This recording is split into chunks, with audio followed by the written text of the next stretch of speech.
कंपनियों और विदेशी संस्थानों के साथ आपका कौन सा ये रिश्ता पुराना है कि भारत के आर्थिक जगत के हर संस्थान के ऊपर आपका लगता निशाना है।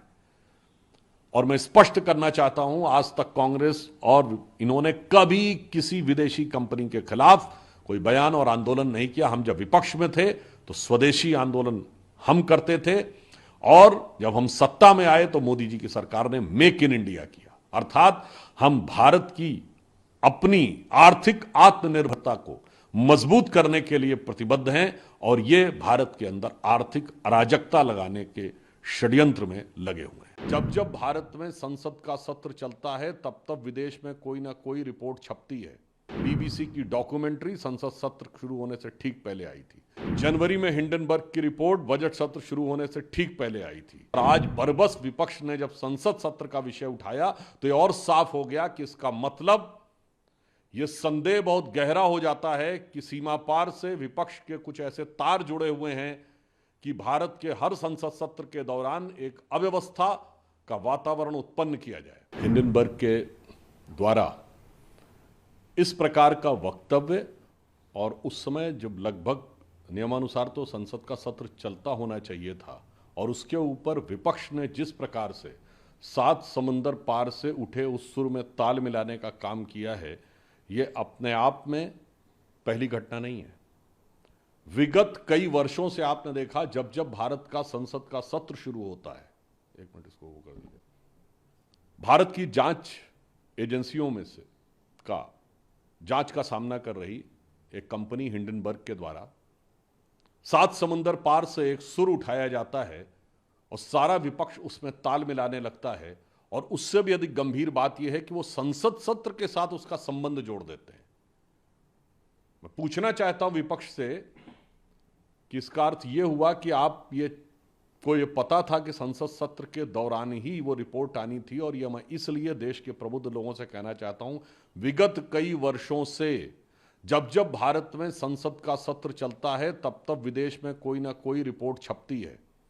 याद करिए, बीबीसी की डॉक्यूमेंट्री संसद सत्र शुरू होने से ठीक पहले आई थी। जनवरी में हिंडनबर्ग की रिपोर्ट बजट सत्र शुरू होने से ठीक पहले आई थी।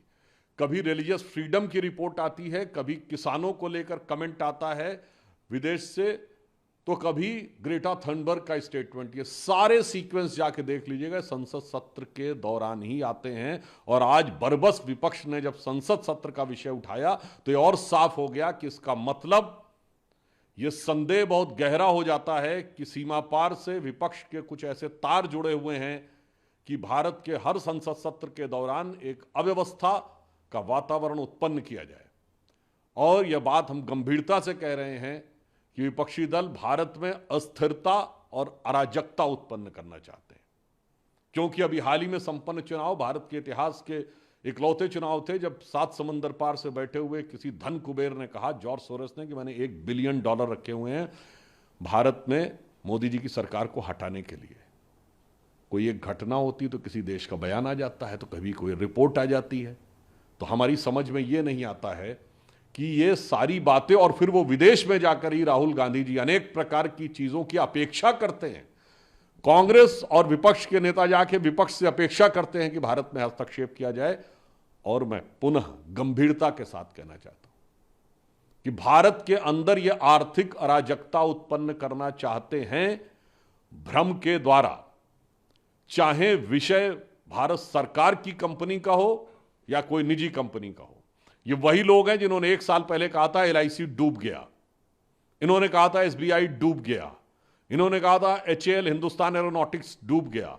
फैक्ट ये है कि LIC ने पिछले तिमाही में 17,000 करोड़ का प्रॉफिट दर्ज किया है, जो ऑल टाइम हाई है। स्टेट बैंक ऑफ इंडिया ने पिछले तिमाही में 21,000 करोड़ का प्रॉफिट दर्ज किया है, जो प्राइवेट और गवर्नमेंट दोनों की कंपनीज में मिला के ऑल टाइम हाई है। HAL ने 29,000 करोड़ का रेवेन्यू 2023-24 में आया। अब सेबी के ऊपर अटैक है।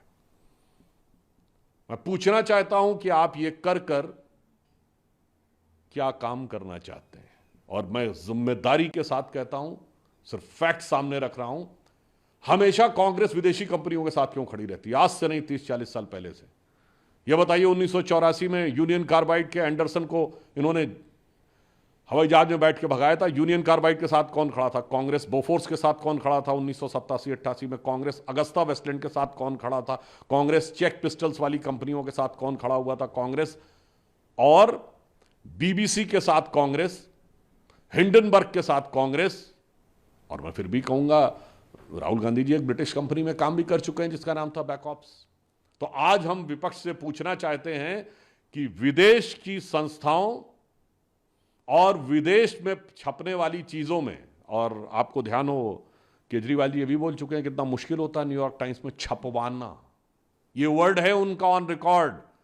तो मैं पूछना चाहता हूं एक लाइन में कि ये विदेश के संस्थानों से ये कौन सा याराना है कि भारत के आर्थिक संस्थान के हर विषय के ऊपर आपका निशाना है। सर, ऑपोजिशन जेपीसी इस मुद्दे पे क्या कहेंगे? देखिए, अपोजिशन पहले भी इस विषय पे बात करती रही। जेपीसी का अधिकार, जब एक बिंदु में और भी कहना चाहूंगा, जो संसद सत्र के दौरान की उन्होंने बात कही, तो बिजनेस एडवाइजरी कमेटी में तय हुआ कि संसद सत्र का सत्रावसान होगा। मैं स्वयं भी बिजनेस एडवाइजरी कमेटी का मेंबर हूं। तो बताइए, कांग्रेस के लोग तो उसमें थे। तो अब सत्र का अवसान सबसे विचार करके हुआ, उसके बाद इससे कनेक्शन, एक बात बहुत साफ हो जाती है कि उनको इस बात की तैयारी थी या आशा थी कि सत्र के दौरान यह रिपोर्ट आनी चाहिए।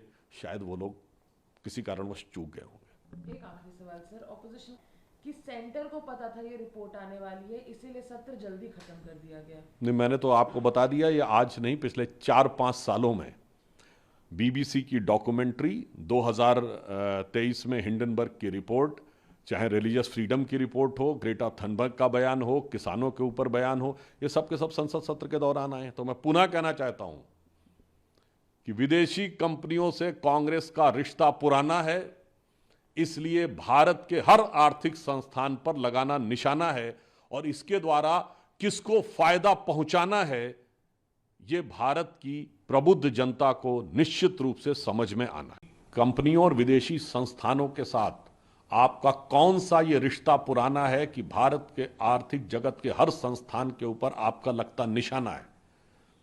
और मैं स्पष्ट करना चाहता हूं, आज तक कांग्रेस और इन्होंने कभी किसी विदेशी कंपनी के खिलाफ कोई बयान और आंदोलन नहीं किया। हम जब विपक्ष में थे तो स्वदेशी आंदोलन हम करते थे, और जब हम सत्ता में आए तो मोदी जी की सरकार ने मेक इन इंडिया किया, अर्थात हम भारत की अपनी आर्थिक आत्मनिर्भरता को मजबूत करने के लिए प्रतिबद्ध हैं, और ये भारत के अंदर आर्थिक अराजकता लगाने के षड्यंत्र में लगे हुए हैं।